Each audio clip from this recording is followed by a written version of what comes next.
All right, so here I am again. This is Rock Hard Caucus. I'm going to call this probably episode 126 and a half. And I'm here, I was going to say as promised, but I didn't promise this. But I am fulfilling a not quite promise that I made at the end of the last episode. I'm sitting here with my friend Dexter Merschbrock because I wanted to get his thoughts on the election of last week, in which he was not reelected to his seat on the Cedar Rapids School Board. So Dexter, how's it going? Good. I don't know if I feel comfortable being 126 and a half, with Denver, their interview. Very impressive, inspiring. And that's why I wanted to jump on and talk to you here. So, would you feel better about? I'm doing good. Would you feel better about 126 and 3/4? To give give Denver a little more space. Yeah, I'll be whatever is good. But I think it's important that you're touching in with people all over the state because, what we're all trying to do is not isolated. And that's what I took from their interview. And that's, what I think is important to take away from even what seem like small elections like these, when you compare them to the big stuff and what's going to happen with the caucus coming up in the presidential election next year, but it's important. So, yeah, agreed. So my main question for you, the thing I'm the most curious about in your election. So the voters of Cedar Rapids turned out in decent numbers. I guess I didn't look at like percentage wise what the turnout was, but they came out to vote against the $220 million school bond, which was on the ballot. They voted against that pretty overwhelmingly. It looks like about 13,000 people voted no versus 8,000 voting yes for that school bond. Now, my understanding is that you were the only incumbent on the school board who opposed the passage of the school bond. Is that right? Yes. If you followed it step by step, I'm just a lonely voice up there and don't even need to get into the specifics of why or anything like that. But this is kind of a big establishment push for not just the bond, but this specific bond with the specific projects that were on there. And it's just a long-standing question of what we're going to do with our school buildings in Cedar Rapids. And so this was kind of the first chance for people to have their say on the board's plans. And so, I was very outspoken about it. And like I said, we can get into the reasons if you really want to. But yeah, I definitely was the only one against it. Talking to brick wall with some of these people sometimes it became so clear that they just wanted to push, and that's what happened. But yeah, voters had to have their say. It's interesting seeing democracy up close like that. Well, the main point of contention, at least as far as I know, is that the rest of the school board was pretty gung-ho to tear down a bunch of old buildings in neighborhoods all around the city in favor of sort of consolidating, right? In newer buildings. It's a consolidation plan, build new rather than renovate. And with this bond specifically, it's $220 million, like you said. 110 of that would be a new middle school on the far north side of town, probably farther north than Hiawatha even, to serve the Kennedy people. And they really want to cut up the district so there's really no overlap. They call it a feeder system. And so the Kennedy kids, they just, you're in the Kennedy district, so to speak, like it's almost its own little school district. And, to top that all off, they were going to build a brand new big middle school out there. And maybe they need a newer and bigger middle school. But the cost of that is they're going to close down all these other schools across the town. And so it's really just, winners and losers. They'll say that everybody wins under this type of plan. And that's what you hear from people all the time when their proposed projects are the ones being pushed. Like, oh, this is great for everybody. But, in my neighborhood, the people don't want that. And on the west side of Cedar Rapids, there was a big to-do about a 100-year-old building, turns 100 years old in maybe 5 years or so. And the historic preservationists and the people on the west side lived there a long time, wanted to keep it. And school board did not let people vote on that. And they really shoved that through. They haven't knocked it down yet. So I guess there's still hope for that building. But it was just kind of a accumulation of things where it was their way or the highway. And, you know, now it's back to the drawing board more than anything. And but like I said, it's when it comes to the election result, what happened was it's very easy for people to go out and be like, oh, on the yes or no question, where do I stand? I'm no, I know that. And then who are all these people running for school board and city council? You know, I don't necessarily even know who those people are. You know, 2 years ago when they had the mayor's election, I think both of the candidates spent over $100,000. You know, people running for school board spend $1,000, $2,000. People running for city council don't even spend that much. So you really don't get the same name recognition. And so people went and voted no, but then just didn't vote at all in my election, which is it was close. It was still close. You know, I think we still did a good job, but we could have done better. Could have ran a better campaign. So, but that's all. I guess the specifics of that one election. You know, you can get very deep into what happened there. You know, what was Moms for Liberty doing? That was interesting. My opponent wasn't a Moms for Liberty person, but when the Moms for Liberty people put out their sample ballot before election day, they had her marked and not me. So, you know, those people who were looking for, because I was the incumbent. You know, they didn't like me, even though she's not going to do anything that they like either necessarily. But maybe she'd be a little bit less pushy about things, less, you know, kind of focus on that. You know, we had that conversation at the beginning of the year. It's like Moms for Liberty is just the you know, this is a reference maybe you and I will get if you ever watch Power Rangers. It's like the first wave of enemies is like, you know, just the henchmen, you know, and you have to fight them off. But it's like, it's Kim Reynolds at the end of it. It's Betsy DeVos at the end of it. Those are the people like controlling these little minions on the ground, the Moms for Liberty type, who maybe are just regular people, don't even realize they're a part in the entire thing. But, you know, so yeah, lots of things put into the specifics of my election, and the bond was a specific thing to Cedar Rapids, which we can talk about more. It really was interesting to say, you know, we've got this power to raise everybody's taxes.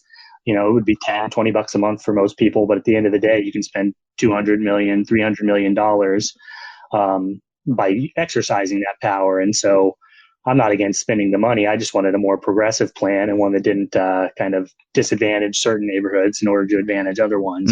You know, it turned out how it is. People in Cedar Rapids will still have a chance to weigh in on those things. And I wasn't getting a whole lot done on the school board anyway, in terms of pushing for anything progressive, pushing for more pro-union policies, pushing for higher wages. You know, that's pressure that can be put on from outside. And that's something that Denver was talking about. It's like, this doesn't stop now in Cedar Rapids, whether it's school board, whether it's Des Moines and the city council and the mayor, whether it's the state legislative elections coming up.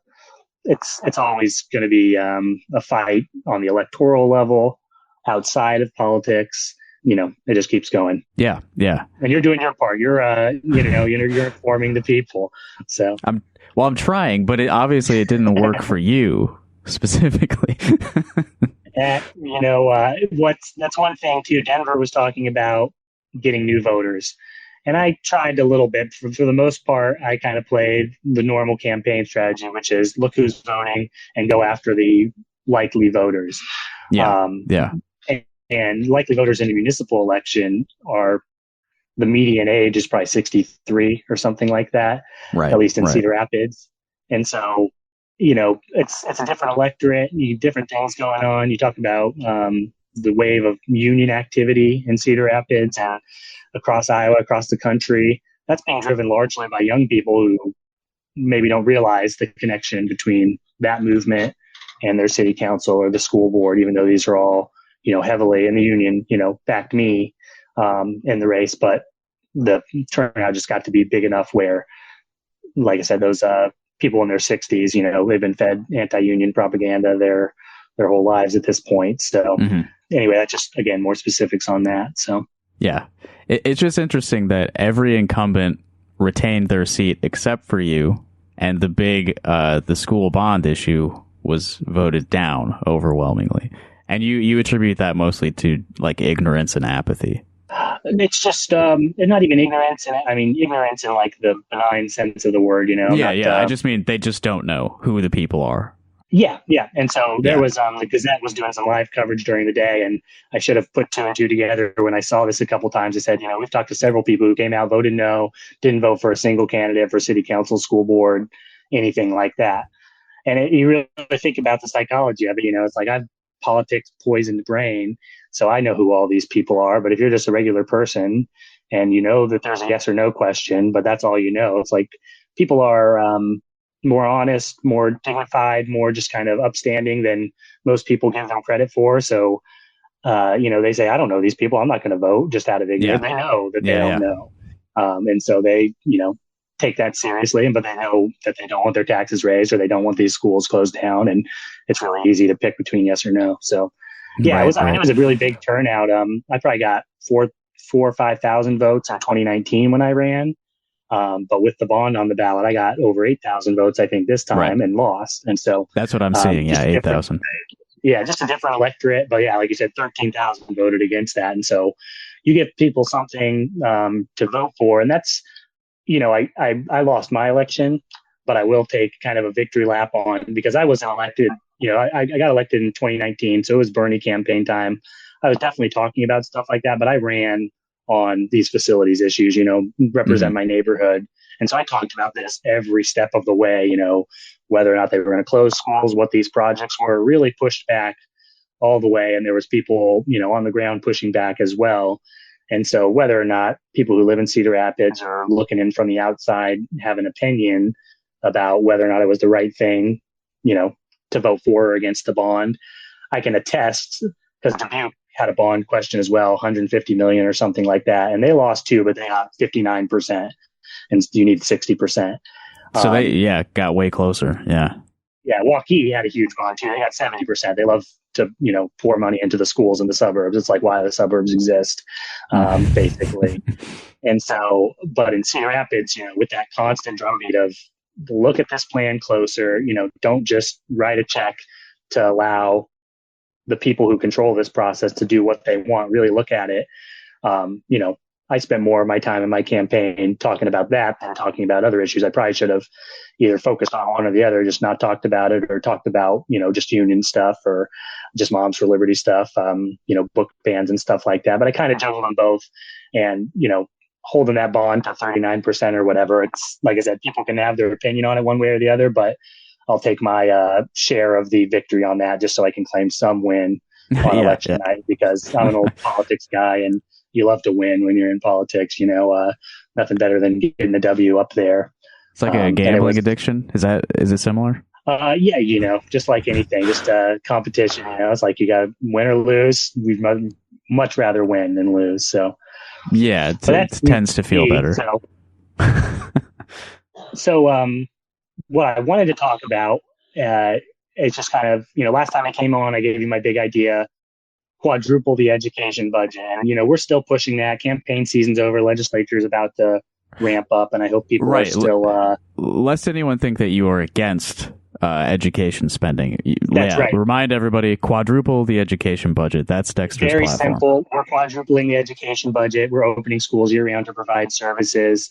We don't need... I'm all for, you remember the old Soviet Union, they love their athletic facilities and stuff like that. They love big palaces, but they also were egalitarian, and we can't have one without the other. And so, we got kids homeless in schools. We need the schools serving the population of Cedar Rapids, the population of Iowa, and really looking at that in a real way, and building a nice building isn't going to solve all the social problems that we have. And so you got to just be smart with your money. But the new idea now, and this is something taking from what you talked with Denver about and bringing pressure from the outside. I think sometimes when people talk about these things, they talk about them kind of as two separate things, the on the ground, on the streets movements, and then the political side of things, running in elections. Whereas, I got a lot of time to think at my work and thinking about it, it's all got to be one thing. And so these elections are going to happen no matter what. And what Denver was talking about is running a slate of people. We need a slate everywhere all the time. It should just be, if you remember when Bernie was pushing the Build Back Better bill originally, he wanted a $6 trillion bill, and that's the the strategy that people talk about now. Ask for something big and then, negotiate your way down from there. And I think maybe that should apply to, contesting elections from people on the left as well. It's like, we should want every seat. We should contest every seat, every primary, every city council race.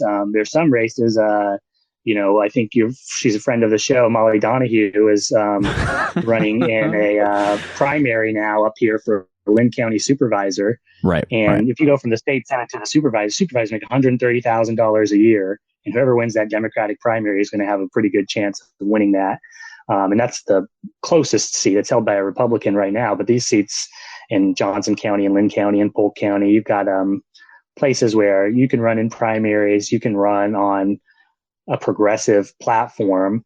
And I think it's just about spelling those out, recruiting people, just kind of building up that movement to where it's in the streets, but also ready at all times to say, we've got a candidate here, to offer a choice. And you're not going to win that much, but sometimes you'll find a good candidate. You'll kind of have the pieces in place, and you'll win some as well. But if not, if you don't contest them. And so that's my new pitch: primary everyone. Contest everything wherever possible. That should be the standard. You're not going to meet that, obviously, but that should be where we start. Everywhere across Iowa, it's possible. You got Ross Cruz. I don't even know where's Ross from, somewhere up there by Des Moines. But you got people all over the state already doing it.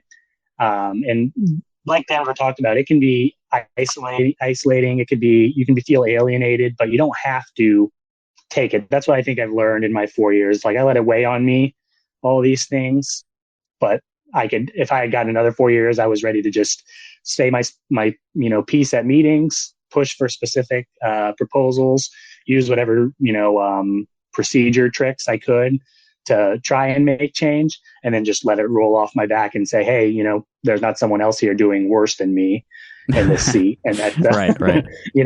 As much as you could hope for sometimes, just say, hey, the person who's going to vote to increase the police funding rather than looking for alternatives for that money, they're not here to do it because I have this seat, and whether or not I actually get it lowered, that's just one less vote that those forces don't have to kind of control everything, which is they do control everything. There's always contests in these spaces, but it's kind of one big club with a fight within the club, and the people on the outside need to gain more power, I guess. So anyway, I'm rambling on. Let me insert one little piece of information. Ross Gruters is on the Pleasant Hill City Council. I had to look it up real quick because I was like, it's not Mount Pleasant, but it's something similar. I could have just started listing Iowa town names. I never would have got there, but yeah. So before we, wrap up, what you were just saying, how, you are just one person occupying that seat, even if you're not winning all of these internal battles, that's one less vote that the opposing forces have. But it seems like what they did, because you've been that figure for the last few years on that board, what they did was recruited somebody to replace you who would go along with their plan, right? Oh, yeah, definitely. And that's where, like I said, when you get into the specifics of my election, I had my election and then there was the bond election. So those two things split. I'm not there anymore, but the people of Cedar Rapids, if they had voted for this, they would have been locked into those projects. And since I didn't think those were the right projects, now they can come up with other projects. They can't do them without a vote of the people. And so that's still a power that is, out there that people can use. And, other than the small rollback we did on cops and schools funding, which is a big deal. Yeah. That's the one thing I'm worried about, rolling back. And this woman who replaced me, she's even a couple years younger than me. So if she gets in there and her first move is to re-implement systemic racism in the schools, as a millennial, I'm going to, lose it. I'll really give her hell for that and make sure people know about it, because that was a big fight. I'm not going to pat myself on the back for doing it. That was something where the people on the outside really pushed the rest of the people on the school board to get it done. I was just one vote. I couldn't do it. There was 3 other people who voted that way as well. Right. But if that's the, one small rollback, that's tough to swallow. But like I said, it was, there's lots going on. So. Yeah, well, she and I have a lot of mutual connections because we went to the same high school. So I'm hopeful that if she does take any of those positions, which I agree, I don't think she would do something like that. But if she starts going in that direction, maybe we can make some inroads and try to influence her to do the right thing. Yeah, I don't even I never met her before she ran. She was obviously recruited to run. It's a free country. People can do whatever they want. They got me, I got their bond, whatever. It's petty city politics. But I don't know. I learned a lot. I've seen it now, hearing from Denver, knowing the people are out there. I'm committed to sticking around. And like I said, do you read books, Justin, at all? Yeah, I got a book here. I've been reading. Okay. I don't read books. I just okay. I just listen to podcasts, but I don't know if you know Vincent Bevins. He wrote a book a couple years ago called The Jakarta Method, and now he's got a new book out. I did not read the new book, just like I didn't read The Jakarta Method, but I've heard him interviewed 4 or 5 times on it. Yeah. And it's about protest movements from the last 10 years around the world. And obviously we had big protest movements, in America with the George Floyd protests. But I'm not even talking about big stuff like that. But his main idea that I've gotten from listening to him, and I'm not the type of Marxist who knows anything about, actual Marxist theory. I just, read the Cliff Notes and everything. But he says you have to have a dedicated Leninist, kind of vanguard party waiting for when these opportunities come to be able to seize whatever power you can. And in his case, what he's talking about is the George Floyd protests in Chile, protests all around the world. But when there's a big bond vote in Cedar Rapids or, like in Iowa City with Laura Burgess, and the mayor, intersects in the last days of the campaign to, make this about police funding or something like that. It's like once you've got the organization ready and you've got the candidates ready, you can win. But you've got to be ready for that. And so I don't know, I hope that's what people take away from it. And I hope that's what we can all kind of start working together to building. And so that's why I wanted to come on. You got to reach, and it doesn't even have to be that, all the gray-haired old ladies who are going to go vote in municipal elections. But if you stick together, if you put people up, you can kind of seize on these moments, win where possible, find new people, turn out new voters, and really be ready to, and you're never going to seize all power all at once, but you never know what's around the corner as well. So, right. That would be my takeaway from it all, is just an old elections guy that we can run, we can win. And, like I said before, I'm ready to help anybody across the state, wherever I can. I'll know maybe now that I lost, they won't want my help, but I think we have a what do you know? in a lot of these. I know, right? So, but I think it's possible. I think there's a lot of people out there, and you just start with a slate of people, and you start with ideas. What Denver was talking about with transit. I don't know why every progressive in every town, greater than 50,000 people across Iowa, wouldn't have increased public transit as a main plank of their platform, and just always be talking about it.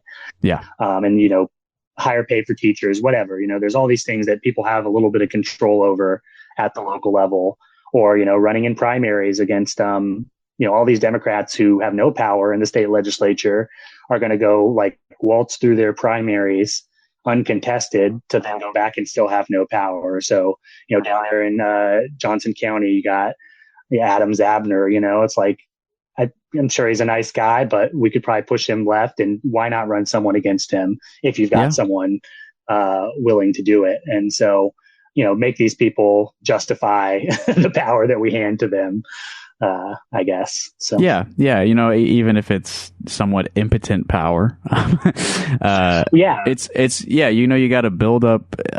We can't rely only on spontaneity. If like what you're talking about with Bevins and like Leninism, is like for a revolution to result in something, for you to actually achieve the future that you want, you have to plan and build up, organizations. Yeah, it's easy for me to say on a microphone on a podcast, but Yeah, and I think, like I said, it doesn't even have to be out in the streets. You can take those lessons and say, hey, like I was talking about online today, it's like speed camera money in Cedar Rapids is $5 million a year, goes towards more police. Mm-hmm. If it went towards more transit funding, that would be a win for the people in Cedar Rapids, on both sides of the equation. But you're not going to get that if you don't have the power on, hands on the levers of power on the city council and things like that. And so it's got to start somewhere, I guess. It sucks to lose, but I wasn't having a lot of fun anyway. It's miserable going up there and just kind of being ignored more than anything. And so you talk about poverty, talk about all these things, talking about standing up for LGBTQ rights. And it's just like, yeah, we're just going to do whatever. Yeah, you definitely, if you go back and look at any videos of Dexter in his school board meetings, did not seem like a happy time. Absolutely not. No, it was terrible. And some of the people on there, I'll run into later and be friendly with them, but it's not a big deal. It's like I wasn't there to be friends with them, and I'm sure they're happy to have me go because now they don't even have to listen to me. Before they just ignored me. Now they don't even have to hear it at all. Yeah. So, that's a win for them, I guess. But every time we got something big done, whether it was increasing wages for like teachers associates, removing cops from middle schools, it was people on the outside pushing and then having the voice on the council or on the school board that was willing to push along with it. And so it takes both.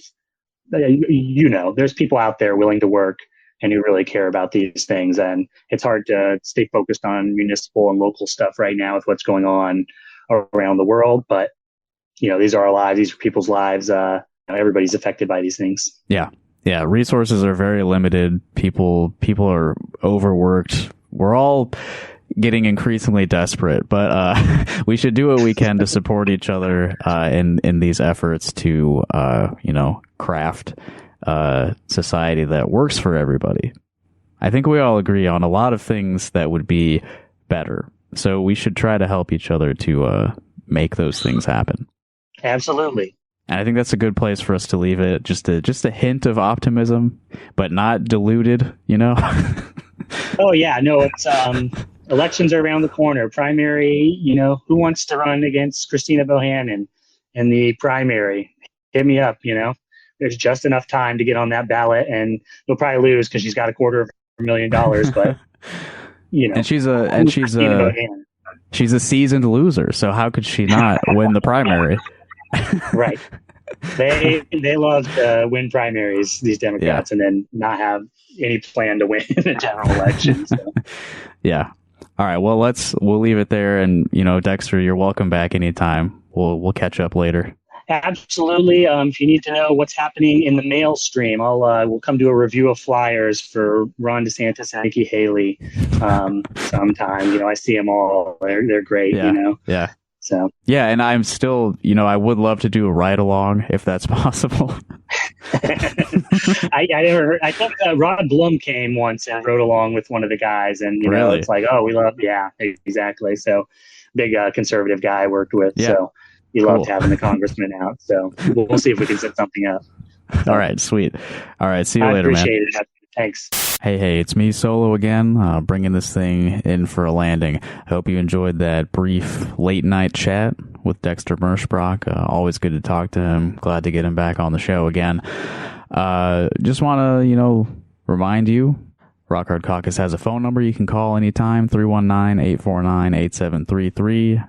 319-849-8733. Also a mailing address, P.O. Box 5336 in Coralville, Iowa, zip code 52241. You may be listening to this on November 17th of 2023, and you may live in Iowa City. And if both of those things are true, you do have an opportunity to see me play the baritone saxophone at the Public Space 1 Close House. We're going to start about 7, and M. Denny, local electronic experimental cool musician will be playing as well. And if you listen to the Denver episode, the previous one with Denver Foot, which you should if you haven't, it ends with a brief clip of my band BCJ's, so you'd have an idea of what you're in for tonight. Again, if you're listening to this on November 17th of 2023. Speaking of music, I would like to include more local artists as closing music on this podcast, and I would love for you to submit music to me to do that. If you go to rockhardcock.us, that's our website, there's a link at the top for you to submit music. But I haven't done this in a while, just, stealing music to put at the end of this. I'm going to do that with the Power Rangers theme this time because that's something that Dexter brought up while we were talking. But hey, if you like the show and you have money to spare, and obviously no judgment if you don't have money to spare or if you don't like the show, that's fine. But if you have money and you can spare some money and you like the show, you can support us at patreon.com/rockhardcaucus, where you will, in exchange for your money, receive additional audio entertainment. And that's all. I hope to see you tonight. If you come to the show, come say hi. But that's all. Goodbye.